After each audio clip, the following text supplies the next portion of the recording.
Recording. Get a drink of coffee, start the stream, and go live. And we're live here on Facebook. I'd like to welcome those listening in podcast land, as also like to welcome my father and Rich. Rich, how you doing today? I'm doing good. Joe, how are you doing? Pretty good, thank you. So, this week we have a lot to talk about. Rich, how's your week going? Is there anything exciting going on with the renos or any of that stuff? No, not really. Kind of on a standstill, waiting for a good week to take out our old vanity because it's going to involve having to shut the water off. But just had some busy weekends lately, so we have decided not to do it yet. Okay. So, but that's okay though. That's okay. Yeah, that makes sense. Dad, so you've been up here helping take care of the baby. How have you enjoyed your week? It's scary having a namesake, especially when all they do is cry all the time. I feel like I have to start crying too. Name has not been put on Facebook, so we won't say the name. Anyway, as we get going, we have a lot to talk about. First week back at work went well. We got a ton done, and we still have a ton to do. Hopefully, in the next couple weeks, we'll get all that done, and then we can move on to some of those secondary projects that just a little easier when there's not, 800 people walking around between three buildings. So, okay, Rich, what do we got to talk about today? Well, Mike, we got to talk about the Chicago Cubs. They're across the pond this weekend. Yep. Doing a neutral site game with Cardinals. And we got to give our opinions on who should be starting in the All-Star game as we're into the second phase of voting for the All-Star starters, as well as some other two big kind of tidbits to come out of the major leagues.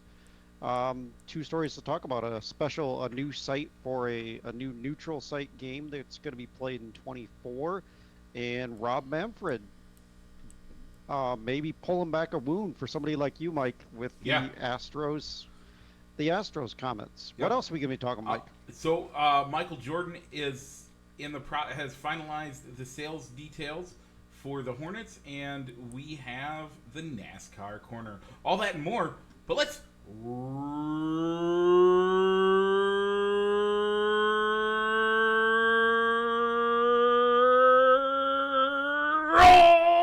the intro.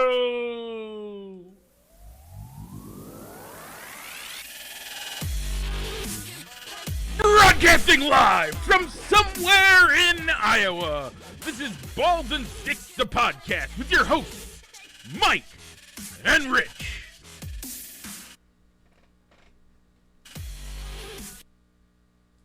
And we're back. Okay, Rich, this week, before we get into anything, the real reason why we have the old man here, we have a poll question to talk about. We do. This week's poll question was Whoop. There it is. Against Don't Stop Believin'. Before we give where the poll currently stands, and explain why we brought a guest on air since he's in town, where'd you vote, Mike? I voted for Don't Stop Believin'. All right. I mean, every time that comes on, you can't help but, become a small town girl. Living in a lonely world. So, yeah, to me, that's the ultimate party song for everybody. All right. I went with Whoop, There It Is. Because, when you hear Whoop, There It Is, and you're watching a Cubs game, that means a run's going on the board because somebody hit it out of the ballpark. So, that's why I went with Whoop, There It Is. The problem with that theory is that can happen anywhere they're at, and it may be against the Cubs. That could be as well if other teams use that as the celebratory song. But that's why I went with Whoop, There It Is. Okay. Mike, where did the people vote? And give our shout-outs. Well, Sue Hart, Derek Breedson, AJ Hendricks, Danielle Hart, and Adam Heath and I all voted for Don't Stop Believing. That's 6. For Whoop There It Is, Jordan Stroop, Solomon Stroop, Greg Sackerson, Matt Johnson, and Josh Hendricks. All voted for it. That's 6. That means we have a tie. Mr. Tiebreaker, what's your vote? Don't Stop Believing. Okay. All right. With that, Don't Stop mark Believing that moves down. on, and let me put that vote officially in. Oh, there it is. And with that, Don't Stop Believing wins 53 to 47, 53% to 47%. So close match, that one. I did not think that one was going to be that close. Yeah, so thank you everybody that voted on the post, shared the post, and Mike, tell them where they can find our poll questions, and then I'll tell them what the poll's going to be this week.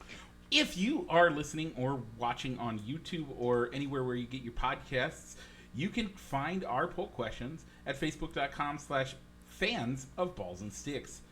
Once again, that's facebook.com/fans of balls and sticks. All right, thank you, Mike. So this week's poll question, we'll see. We're going to continue with Jock Jams or Stadium songs, and we're going to go with "We Will Rock You" and "Blitz Creek Bop." Hey ho! Let's go to the Cubs. This last Nicely week, done. the Cubs played 2 against the Orioles, 3 against the Pirates. Rich, you said they were going to go 3. I said they were going to go 2. They went 4 wins and 1 loss.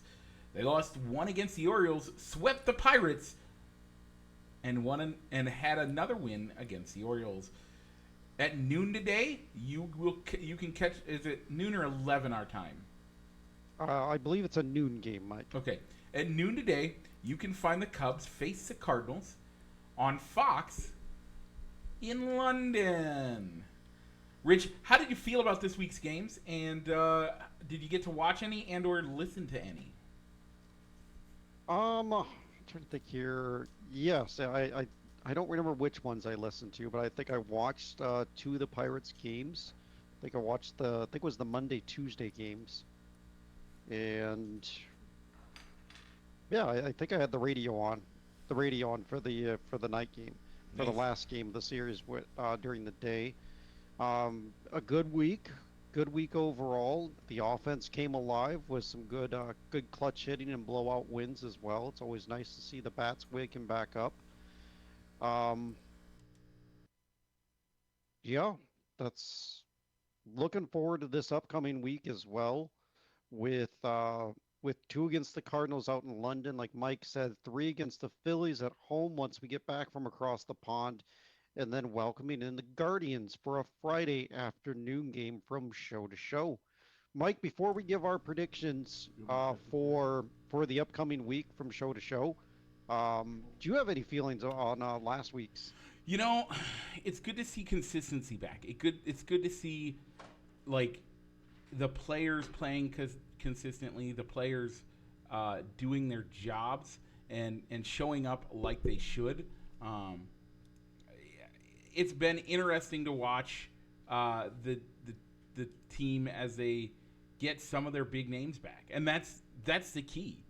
We've gotten names back that we've been missing, and quite frankly, without it, kind of hurts us. So I'm thrilled with how they're playing. Hopefully they can continue this. They did have a long journey out to London. They got 2 days in front. Do they get 2 days in back, or do they only get 1 day in on the backside? I think they only get 1 game. Let me verify since you brought it up. I guess at a pep rally, Mike, in London, Rob Manfred said that supposedly we're going to be buyers. Do you think it's too early to be making a statement like that, or Rob Manfred, with the way they're or playing right now? Wait. No, not Manfred. Ricketts. Sorry. Oh, okay. I was confused there. Yeah, Ricketts Is has it too to say early that. But Ricketts has to say that, doesn't he? Like, I think so. His job is he's not the manager. He's not the GM. He's not the one. Like, it's weird. He's the one that inevitably signs the checks, but he's not the one that makes the decisions. You hire people to make those decisions for you, and as part of that, you can't really. Your job is to be more of a cheerleader than it is to be making the decisions on whether you're buying or selling. Now, if they continue to play like they've been playing, I think they'd be in the buying market, especially in the division that we're in. We're in a terrible division this year, Rich. Yeah, that division is bad. I mean, the Reds are in first place.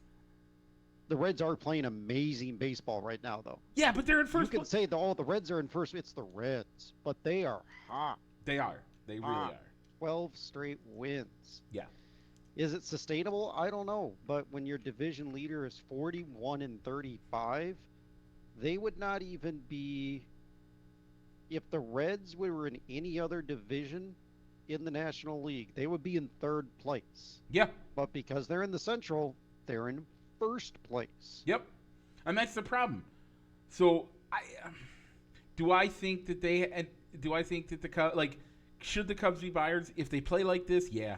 And by the way, with the guys they got back, with the star performances that they've been getting, why wouldn't you want to be a buyer at this point? This team looks like it really does have playoff potential.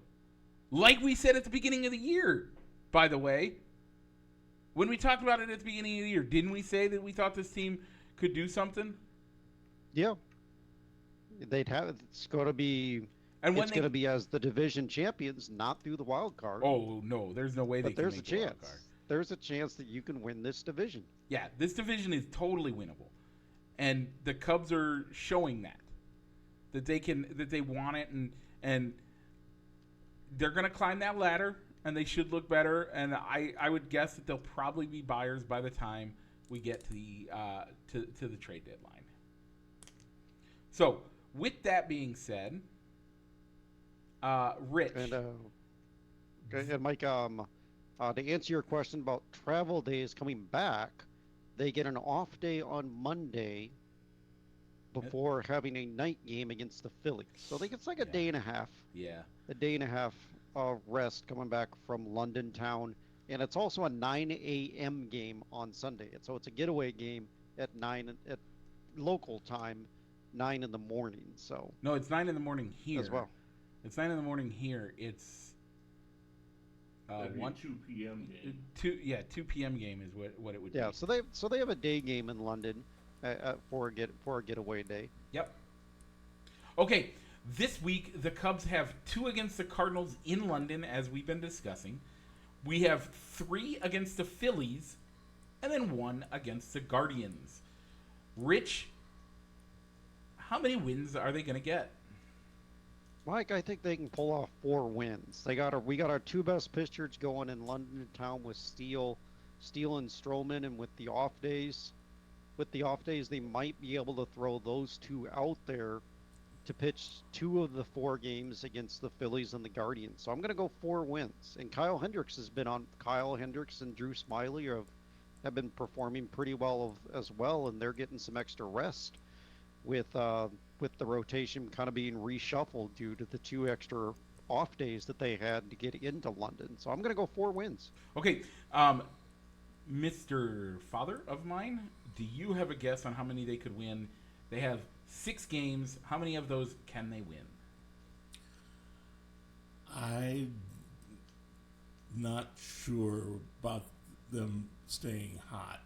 I think they're going to go back to 500. I think they're a 500 ball club, and I think that 500 over the next week will be what they attain. Okay, I agree with you. I think they're going to win 3, mostly because the London game is completely a wild card game. We don't know. It's a neutral site. We don't know how they're going to do. It's against a division rival in the Cardinals, and not only a division rival, they're like number 1 rival in the Cardinals. So winning both of those games is going to be difficult. Even though the Cardinals are the worst team in baseball right now, if I remember correctly. Second worst. I forget the A's are still considered a major league team. Sometimes I forget about that. but the Phillies, they're doing all right. So, and then they got the Guardians. So I figure we win one against the Cardinals, we get 2 of the 3 against the Phillies, and then we probably lose that game against the Guardians. But overall, I think we're going to be 3 this week. And but look for that number to start an upturn as they start to get back together and get. I mean, it's only been a week since we've had Belly back, right? Yeah, we've had Bellinger back for a week, and he's been playing first base instead of the outfield. So with Belly being back, like, it's going to take a couple of weeks for these guys to get back to, okay, these are, like, I can trust these guys to do with it. And it takes a little bit. So give it a week, and I'm guessing they'll be on the upturn, and I'll start predicting above 500 ball again. Okay. With that, we have all sorts of other stuff in the MLB to talk about. So let's talk about, first, the All-Star ballot. Rich, Seattle, the All-Star game's going to be in Seattle. The votes are in phase 1. Is Ken Griffey going to play? No. Ken Griffey won't be there. No. But now, Rich, you want to give a rundown on how this voting goes and what it looks like? Yeah, so leading into this, the voting now is between the top 2 vote getters at each position group. So the ballot got cut from 1 player at all, opened up to where it's not all 32 players that play a position group and the 3 outfielders to vote on. Now it's just down to the top 2 vote getters. Right. So already earning their way into the outfield, into the starting lineup is Shohei Ohtani, who will be the starting DH, being the top vote getter for the American League, and Ronald Acuna Jr. Securing one of the outfield spots for the National League, being the leading vote getter in the National League. I don't know if voting has been started yet, but they have announced who the 2 finalists will be for you to choose from and who's going to get the starting nod. Even though more than likely both players that are on this ballot are probably going to make the team based off of player selections or player manager selections when it comes down to announce the roster. So, Mike, we'll start over in the American League. Yep. So in the American League, Rich, you want to start with the catchers. We have Jonah Heim of the Rangers and Adley Rutschman of the Orioles. Both will be getting first-time All-Star nods. Looking at, I'd have to go with Adley Rutschman. He's a big reason for why the Orioles have turned their season around. Yep. So yeah, I'd be going to Adley. I was going to go with Rutschman as well. Dad, do you have a vote on this one, or? I don't see those guys as all-stars. I don't see them. Okay, then you don't get a vote. First base, you got Vlad Guerrero Jr. from the Blue Jays and Yadi Diaz from the Rays. Rich, I think, for me, it's Vlad. It's always Vlad. It's a tough one. I mean, but I think even with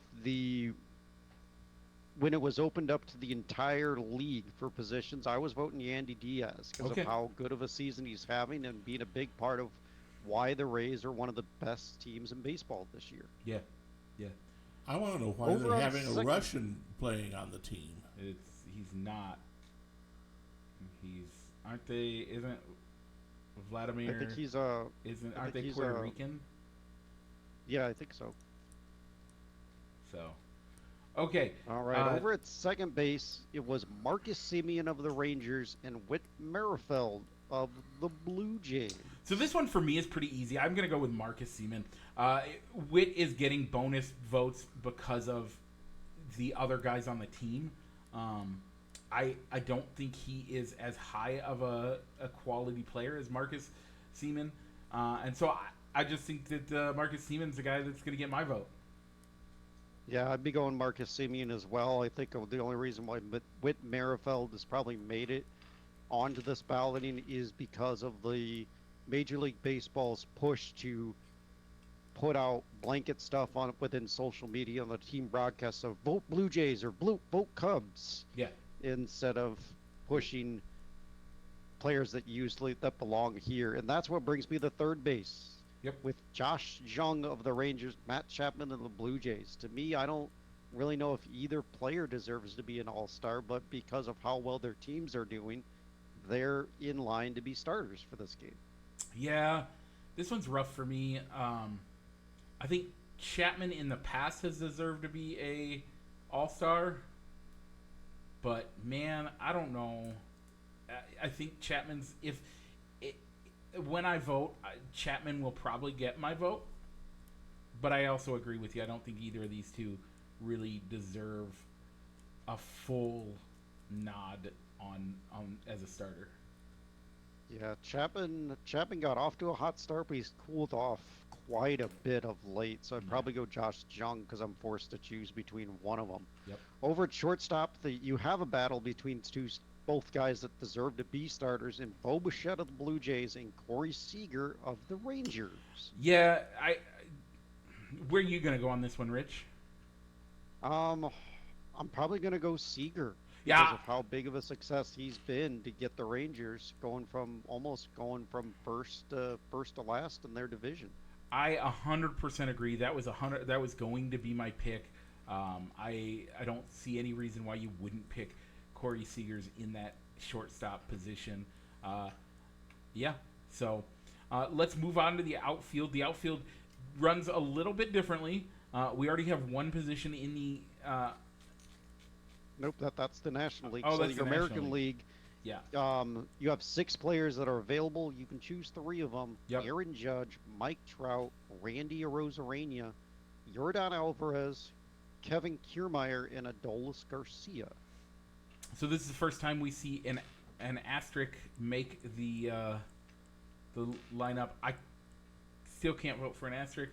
I probably vote for Judge, Arozarena.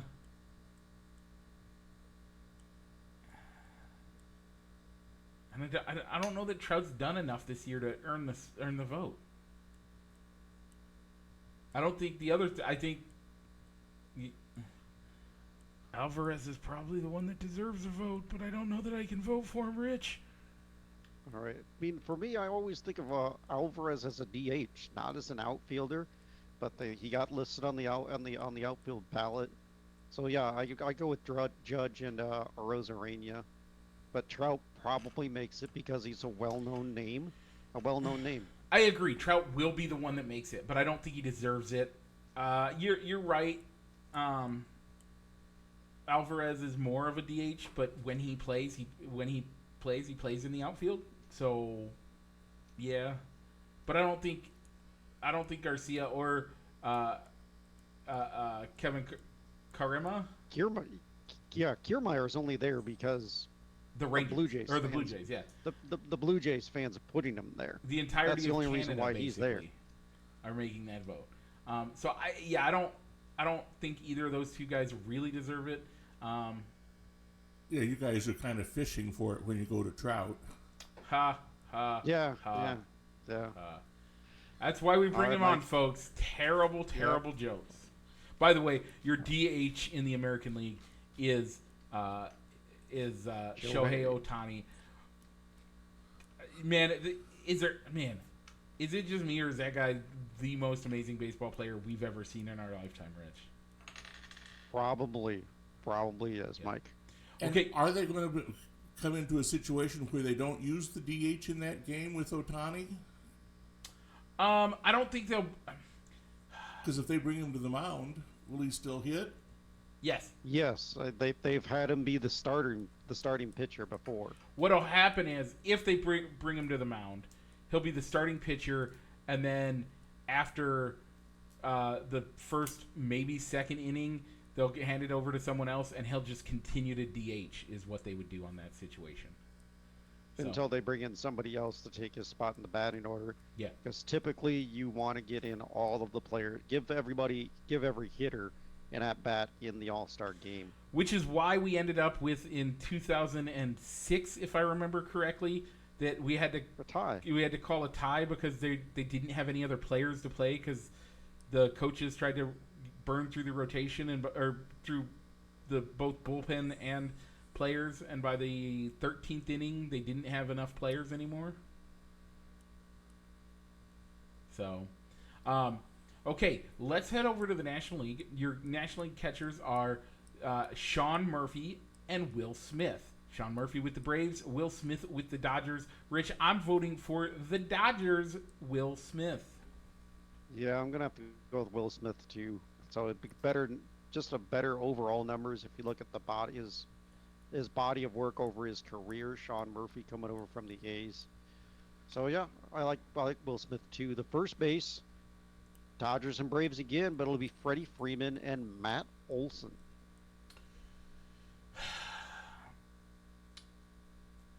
I think Matt is having a better year, but Freddie Freeman will win. I'm going Freddie Freeman as well. The power numbers are right there between home runs and RBIs, but you got to give it to Freddie. I still think, maybe as an old school guy, I like a high batting average. Yeah. And Freddie Freeman's, I think, is a better overall hitter with a higher batting average. So I go Freddie Freeman as well.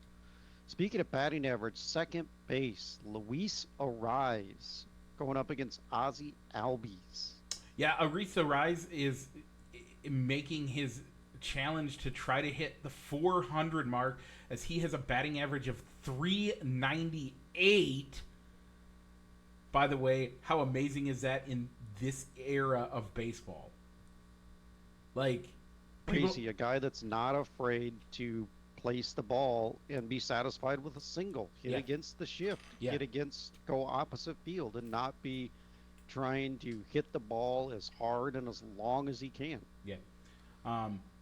So hitting 400 is a lot harder now when the managers aren't afraid to run 6 pitchers in a game. Yeah, but even beyond that, you also have the fact that it's just people don't care. People don't care if they get struck out. People don't care if they, like, all they're trying to do is hit home runs. And when you got a guy that's willing to take a single and be on base when they're ready to, when somebody else is ready to hit a home run, that's extra runs, and that's a great guy. That's a guy I want on my team, so I'm gonna go with Luis in as my pick. I think Ozzy is a better fielder, but you pointed out that it's all about the batting average. Yeah, it leads the league in hits too, Mike. 105 hits. Wow. Wow. Okay. All right, over at third base, Mike, we got Nolan Arenado of the Cardinals, Austin Riley of the Braves. I don't think you can put I don't think a Cardinal deserves to be, and this isn't just because I'm wearing this shirt. It's not because of my fandom. Yes, both of those reasons I would say on a normal basis, I don't think these guys deserve it. But look at how they're playing this year. Tell me, based on play, any of these guys from the Cardinals deserves to make the All-Star game. They'll get at least one guy. Automatically, they get one guy. Right, they get one guy.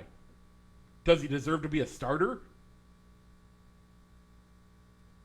I think he does with the numbers. I mean, look at the numbers between Arenado and Riley. A 299 batting average to a 262 batting average. 13 homers, 12 homers. Their numbers are really similar. Non-base percentage 431 and 599. Just going off of the numbers, Arenado is doing better than Riley. Yeah. It's just the Braves are a lot better than the Cardinals on the field. I hate giving it to the Braves because it seems like all the Braves did is do a really good job of saying vote Braves, vote Braves, vote Braves. But I think Austin Riley deserves to be there better than Nolan Arenado. I'm guessing, Pops, you're going to pick Nolan Arenado as you're a Cardinals fan? I don't think that's necessarily true. I think we need to do it on the body of work, and that just speaks for itself. So you're saying? I suppose Arenado Homer. deserves it. No, not Homer. Not Homer. And I'm not even wearing the shirt. Yeah, I know. It's because you're too cheap to buy them. Yeah. Okay. As we move on to shortstop, you have Orlando Arcia and Francisco Lindor. For me, it's Lindor. He's like fielding is amazing. How about an on-base percentage of 740 with 14 home runs and 8 stolen bases so Check far your this stat. year. Is that on-base percentage or is that on-base plus slugging? Oh, you're right. It's on-base plus slugging. On-base plus slugging. You are correct. If it was on-base, he's getting on base 3/4 of the time. You're right, but it's still a 740 on-base plus slugging. How do you vote against that?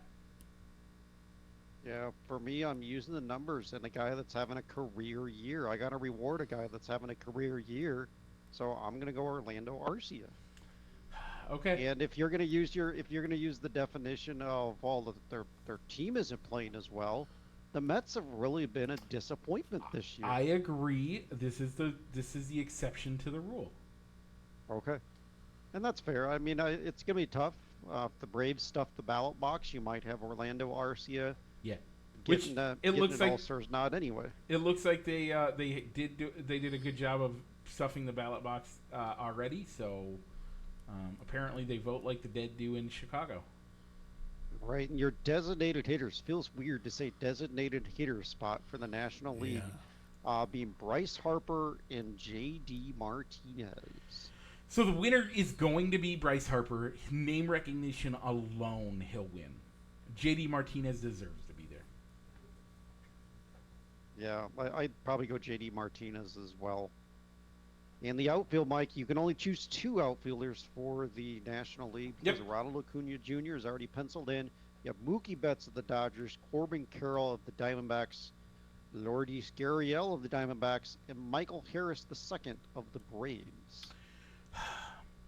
Mookie has the name. So based on who's going to do it, Mookie Betts is going to be in. Why? Because he's got the name recognition.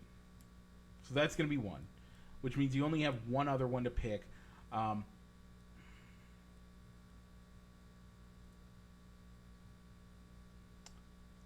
I'm guessing Corbin Carroll, but I'm not sure.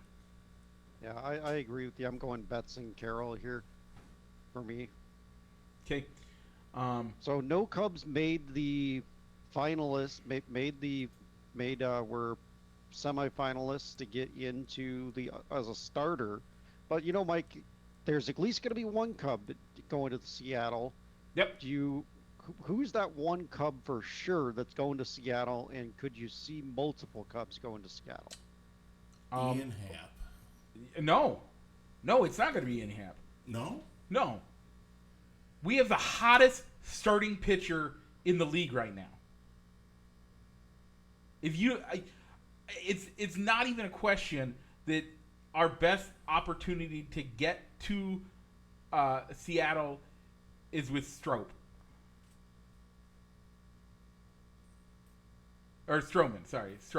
There you go. Stroman. Yeah, I would agree. Marcus Stroman is a shoe-in to make it. By the way, there's even not talk only that is maybe he starts the All-Star game. That's what I was gonna say. You stole it right from my mouth. Not only is he a shoe-in to make it, I think he is he is probably ends up as the starter for the National League. Like, it just makes sense. Now again, it's all dependent on how it lines up with the rotation order on whether or not he actually starts. But he should be the one named. I don't know that any position players are going to earn a right to get there. You don't think Happ will? He's had a real strong year. He has, but so many outfielders deserve to be there before him. I don't think he's going to make it.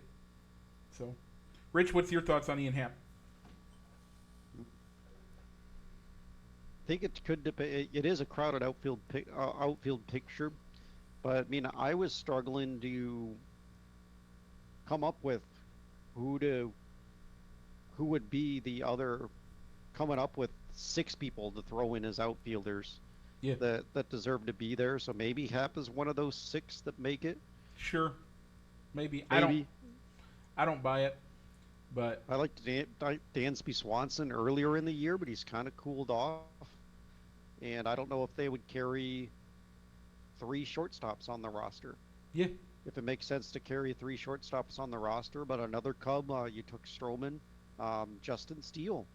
I could see Justin Steele making the All-Star team as well. yeah. Yeah, I think that's. I think Steele could be the other one, and I honestly Stroman and Steele both probably deserve to be on the team, on the All-Star team. I don't know. I don't see anybody else on the team making it there. Okay, Rich. We also need to talk about.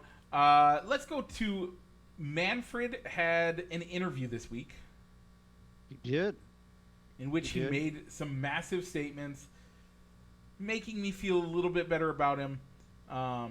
About him as the commissioner, but also still makes me a little bit upset about Yeah. his handling So in of the interview, Astros. he said that Sorry. granting immunity to the players in the Astros sign stealing scandal, maybe not the best decision ever. Yeah, And then saying another thing that he would take back if he could was saying that the World Series trophy is just a piece of metal. yeah. Mm. He said it, so it's out there. But I want you, Rich. Let Paul Manfred tell you. Tell your grandpa. There you go. Tell your grandpa. How old's your grandpa? He's in his 90s now. Okay. Let him tell your grandpa for the 106 years we didn't win a World Series that the commissioner's trophy is just a hunk of metal. Yeah. Tell that to the Indians fans who have never held the trophy. It's been since 45 for them. They last won one in you're right. 1945. Have the Twins ever won the trophy? Yeah, they won 2 in the 90s. Oh, okay. Still, tell But it like to the Milwaukee Brewers. Yeah. No, the Milwaukee Brewers have won one, but they haven't won one since the 80s. yeah. Tell it to all these people who haven't won one in decades. Cubs hadn't won one in a century. Tell me that celebration is over just a trophy, just a hunk of metal. For me, that is the biggest disrespect I've seen out of the commissioner's office in my lifetime. By the way, even the immunity to me doesn't hurt as bad as him saying, like, I am more upset about him saying that it's just a hunk of metal than I am about the fact that he thinks that, or that he gave the immunity. I am more upset about the hunk of metal statement than about the immunity. I think the immunity is a stupid thing to have done, and I think each and every one of those players deserves at least an entire season off. I think some of those players, for some of those on the team, deserve a lifetime ban. For me, I think it would have been hard to get a full-on punishment if you had gone with a lifetime ban or a season ban, because there's an appeal process now. Yeah. If those players would have appealed, and if nobody's coming forward and saying, yeah, I cheated, these are the games I can show you at bats where I was legitimately using the signals, and I can tell you right where the trash can was that was being banged on to tell us if it was an off-speed pitch or a fastball coming down, or I had a buzzer on it. No player has come out and said, "Yep, I cheated." You can go to the Black Sox, but the Black Sox were saying, "Yeah, we got this money," and or you had Shoeless Joe Jackson saying, "I didn't cheat. I was not tanking. I had the highest. I How can you say I was in on it when I had a great World Series?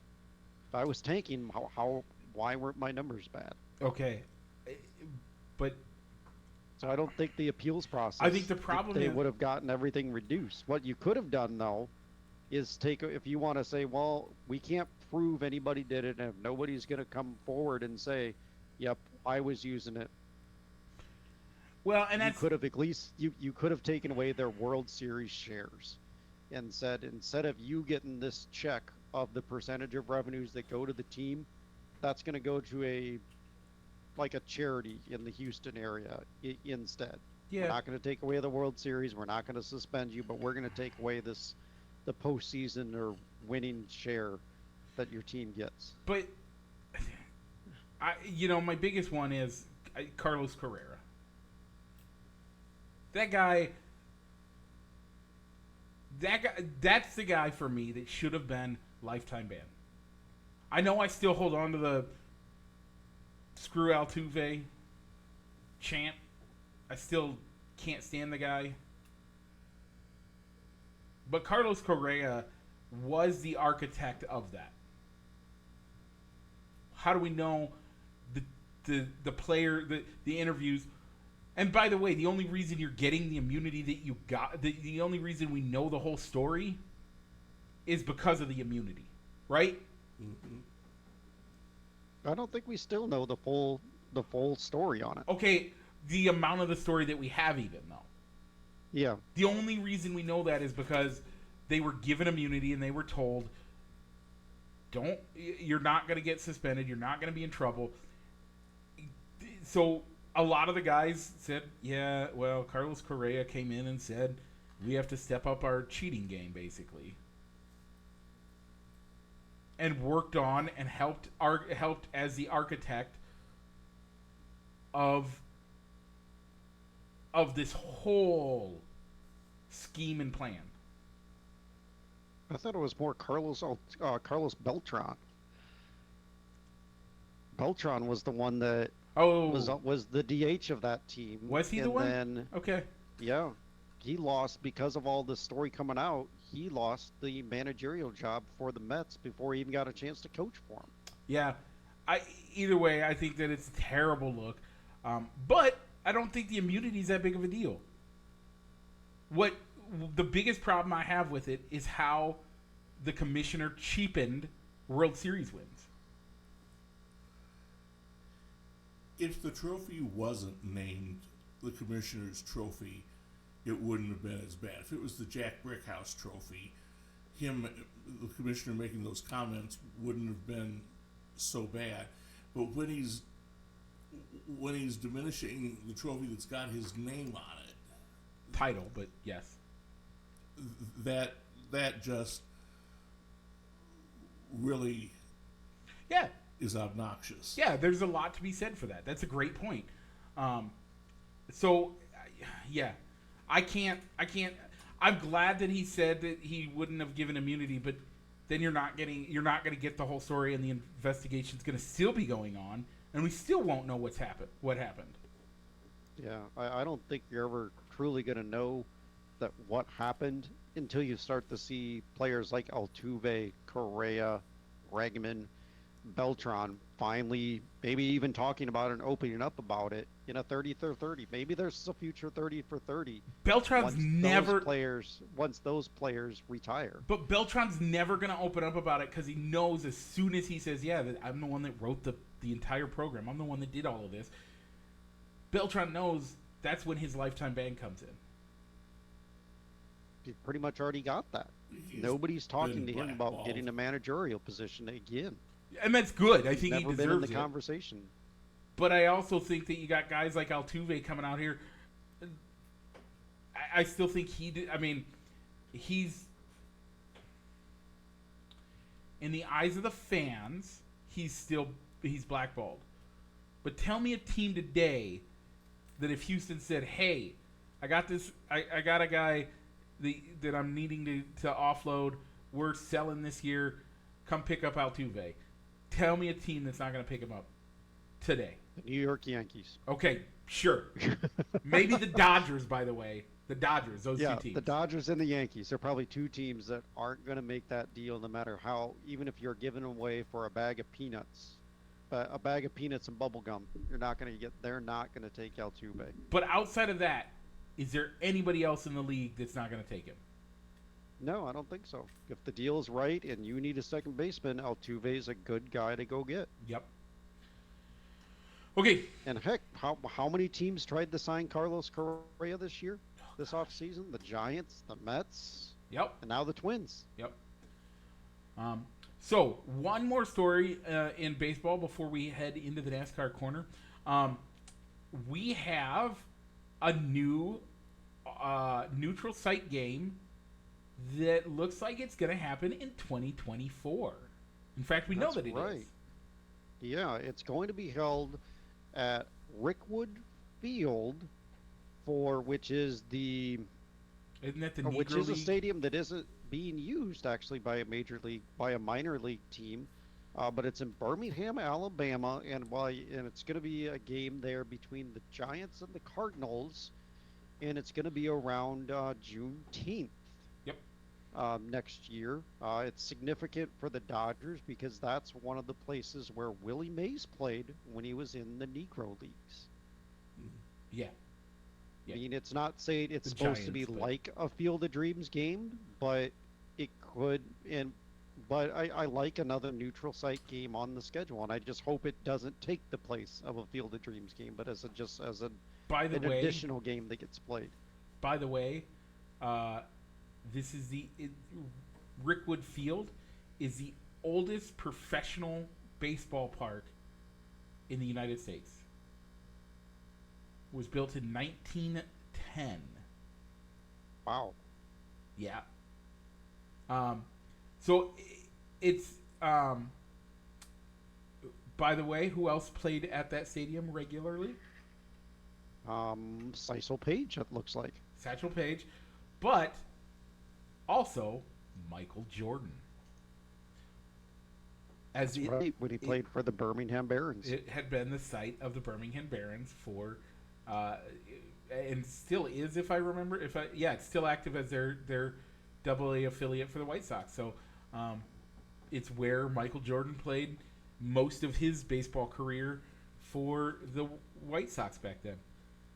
So, I think it's a great thing. I'm glad to see. I think it is an amazing thing, and I think it's good to see recognition of the celebration of equality in America becoming a real thing.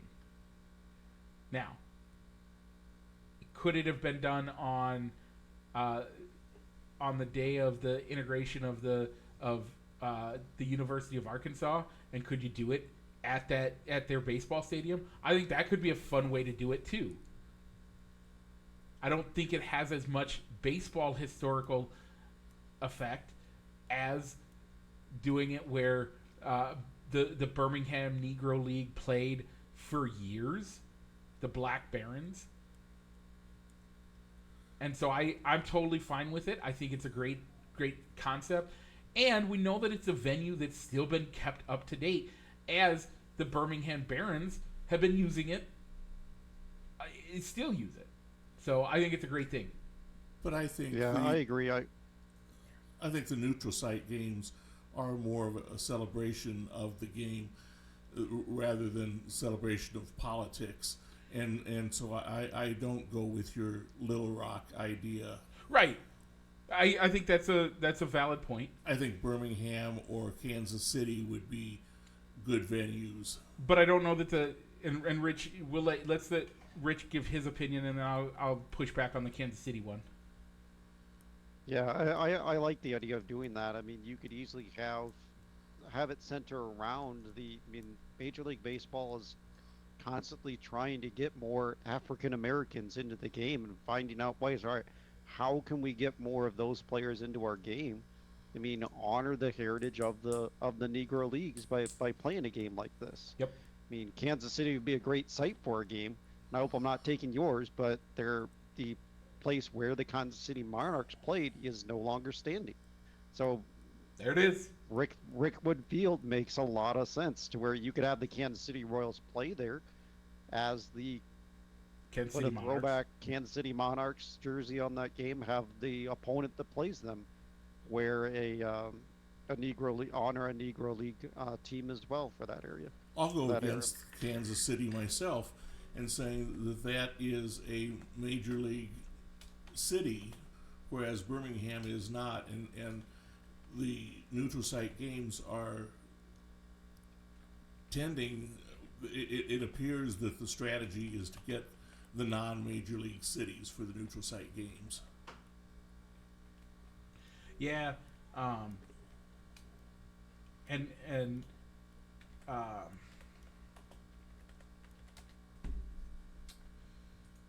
I just am commenting about Kansas City as being so significant for the Negro Leagues. yeah, and I totally agree. It is. How about Rich, you brought up a great point.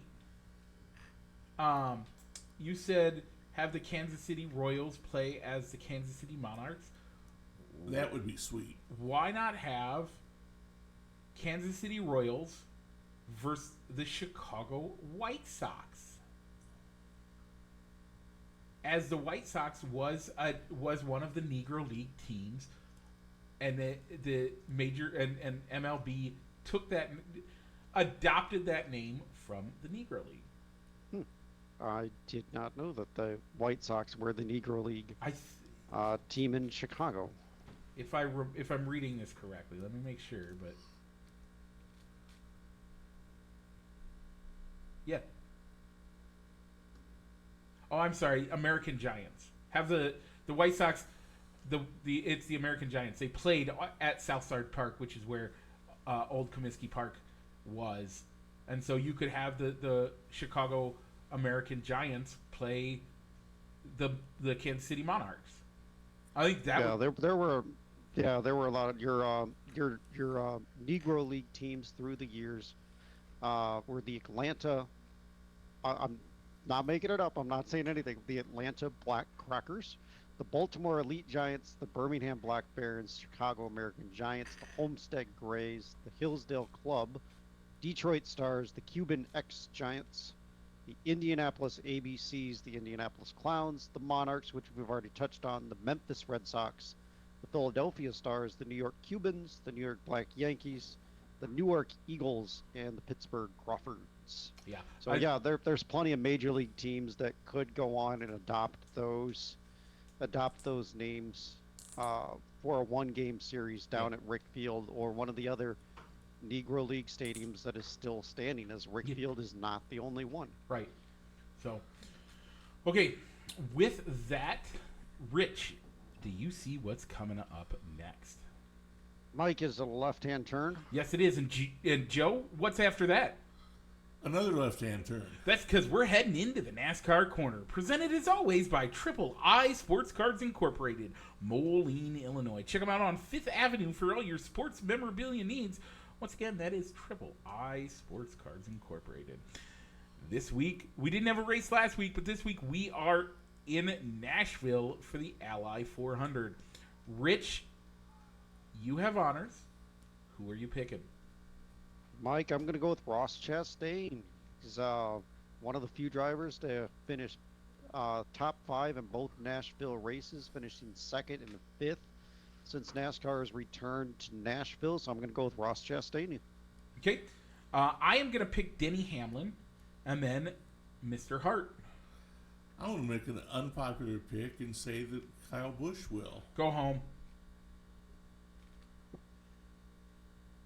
Kyle Busch isn't a bad pick. So he's done really well with RCR, and the Chevys tend to have done really well at the track as well. So make sure to tune in to NBC, as NBC will be taking their first race broadcast of the year and it is at 6 o'clock Central Time. But we Tonight, got or other is that NASCAR news tomorrow? to touch on. Um, Is that tonight or tomorrow night? It's tomorrow night.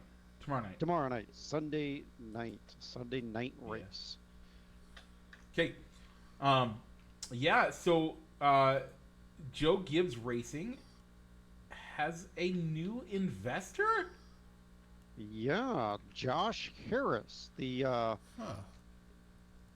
is the guy that's in agreement to buy the Washington Commanders. His group of Josh Harris, as well as Artos Partners, a sports private equity firm, has become a minority investor in Gibbs Racing. And then Gibbs also becomes a minority investor in the Devils and the 76ers with this partnership. Does he? Honestly, he deserves to get. I mean, he for years has deserved to have a minority ownership stake in the Washington. I'll say it because of his time as their coach, only because of their time as his time as the coach, but as his appeal and his years of service to the Washington football team. Yeah, there is no agreement that gets Joe Gibbs any investment into the Washington football team, but I guess he has been serving as an advisor Yeah. during the process of Harris acquiring Washington. So it doesn't surprise me to see turnaround in the Harris and his investment group that owns several sports franchises getting into NASCAR and partnering with Joe Gibbs Racing. And we also now know who's going to sit in the number 4 seat for Stuart Haas Racing as the closer retires. Kevin Harvick retiring at the end of this season. Rich, who do we see coming in for that position? Well, Mike, it's going to be Josh Berry, who Yeah. has performed really well as a fill-in driver for Hendrick Motorsports this year. So he's going to leave Junior Motorsports for the Xfinity to move up to the Cup Series to take over the number 4 at Stuart Haas. So there still might be one other seat at Stuart Haas to fill, which will probably be Eric Almirola's number 10 machine, as Almirola has talked about was going to be retiring this year, but decided to come back for another year. And I saw a Facebook post saying that this is the 11th driver that has been poached from Junior Motorsports to come up for a cup, to get a promotion up to a Cup rides. And I don't know that that's actually quote unquote poaching. Junior doesn't have a No, he doesn't have a NASCAR ride, but at least Right. it's not poaching. I guess poaching, but have gotten promoted from being in their racing program and I think to get a Cup ride. But that's 100% what he wants to do. He's always wanted to be a leader when it comes to Developing talent. And he was a lot of the reason that certain guys would get picked up here and there. He promoted guys. He pushed, by the way, not a lot of people know this, but he pushed really hard for arguably the greatest NASCAR driver in Rich's in NASCAR interest, probably your interest as well, Father. As Jimmy Johnson was somebody that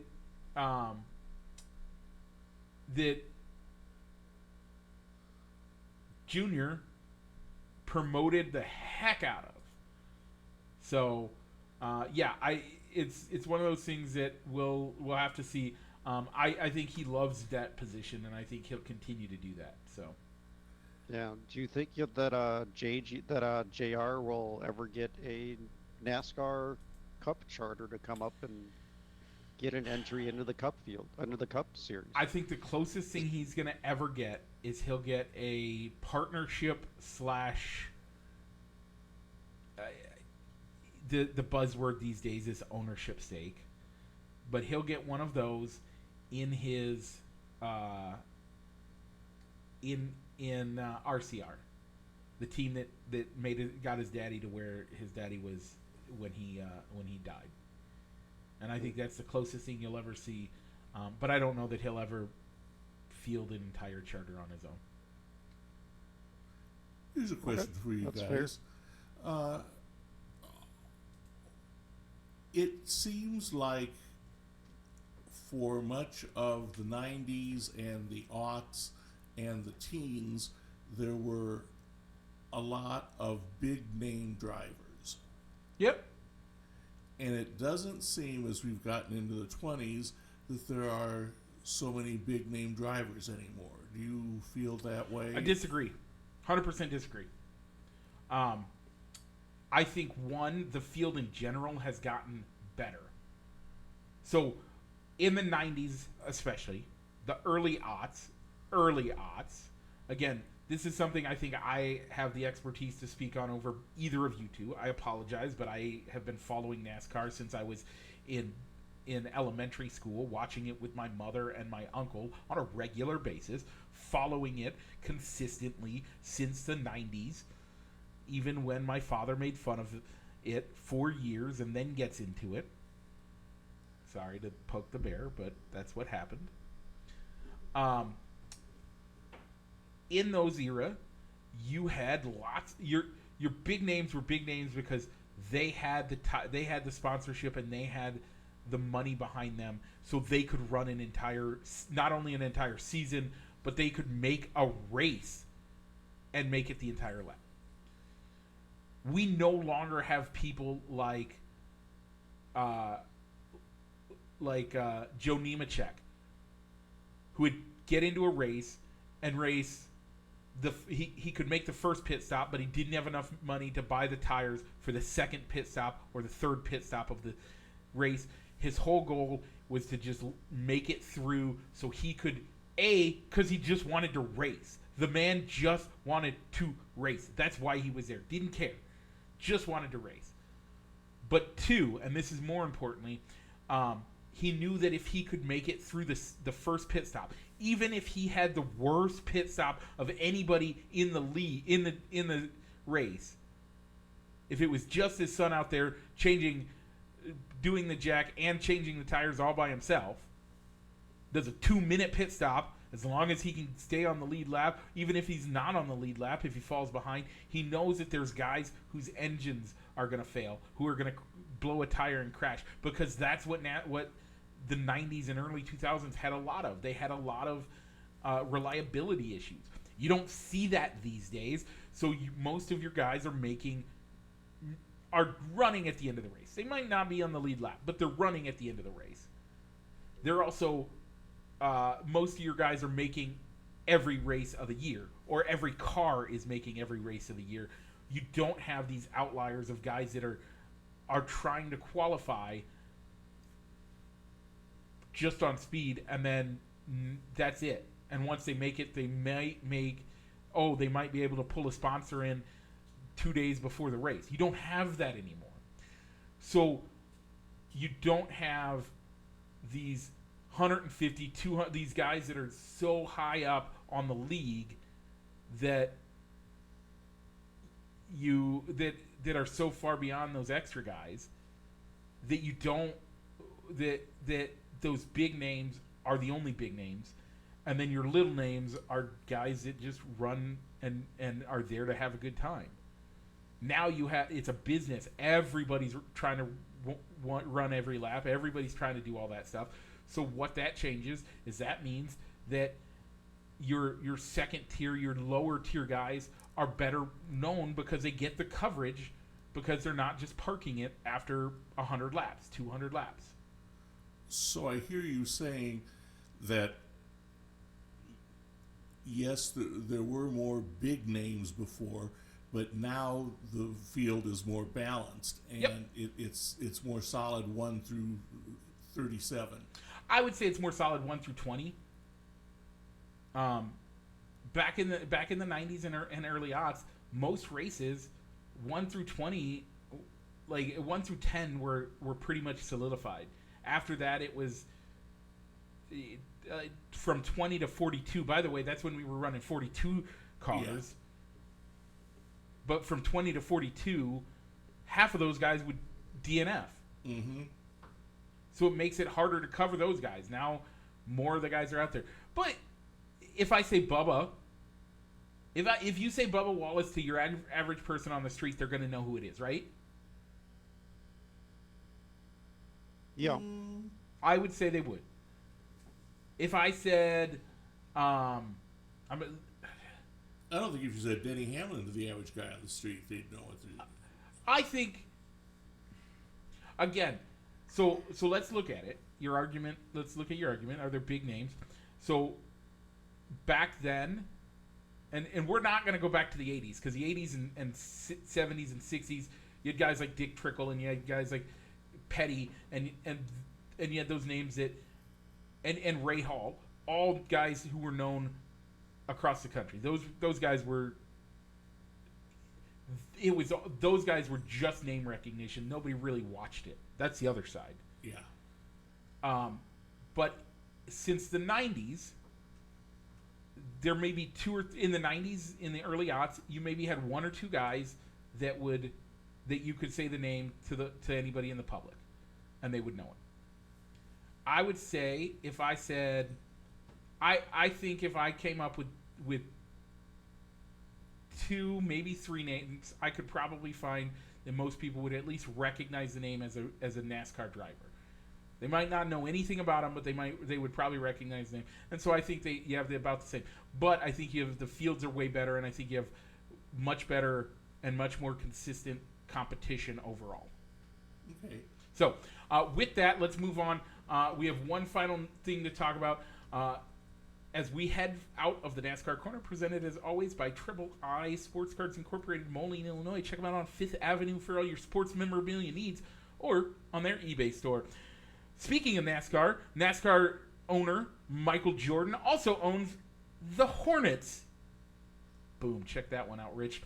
And as he does, he has finally finalized the sale of the Hornets, no longer having him as the majority owner of the team. Yes, he sold his stake to Gabe Polkin and Rick Schnell. He's going to be making bank on this thing. Yes, he's making $3 billion, supposedly, on the deal. And I think, what is it? It doesn't show in the story that I have. Oh, yeah, he paid $275 million for his majority stake in 2010. Fast forward to 23, approximately $3 billion. That's a big return on investment. Yep. Yeah, Jordan also gets to continue to own. He gets to keep a minority stake in the team and maintain a presence with the franchise, on top of $3 billion being deposited in his account. Yeah. You were saying he went from 2.75 million to 3 billion. 275 million when he purchased it. 3 billion. That's still tenfold return. Yeah. How amazing is that? Good on him. Hopefully he can funnel some of that money into his NASCAR team and make that team, that 2311, a better team. Okay, Rich, any shout-outs before we end the show? I don't believe I have any shout-outs this week. Mr. Hart? You know what? Yeah, go ahead. Yeah, I'll give one. I'll give one to old Joe Hart. Thanks for joining us today. It's always nice to have a third voice on the line, and as well as thanks for coming on and staying online after you gave our tie-breaking vote. Yep, not a problem. Okay, do you have any shout-outs, Mr. Joseph Hart? No, just for the consistency that you all have had in doing this show every week. Yeah. That's worth a shout-out. Okay. We have no reaction shout-outs this week, but we do want to shout out all of you fans. We appreciate you guys. We appreciate you listening. Appreciate you participating in the poll question, as well as just being there. We'd like for you to give us a shout-out, or let us know that you're there. if you're watching on Facebook, go ahead and comment. We'll make sure to if it's good, if it's appropriate. Don't care what it's about. Even if it's hi mom, we will read a hi mom out for your mom if that's what you want. Go ahead and join us there. Rich, people are listening to us in podcast land, but they want to get that shout out. They want to join on air while we're live. Where should they go? You can find the live videos here on Facebook, or if you want to see the visual recording of it, you can also find us on YouTube.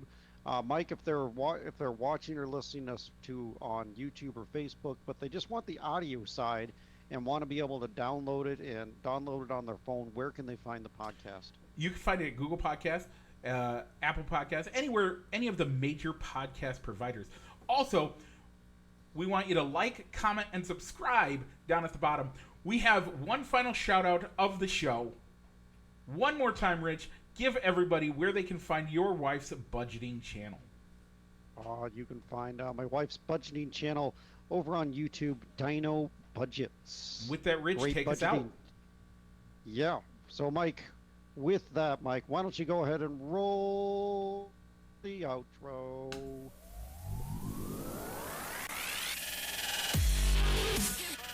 Broadcasting live from somewhere in Iowa. This is Balls and Sticks, the podcast, with your hosts, Mike and Rich.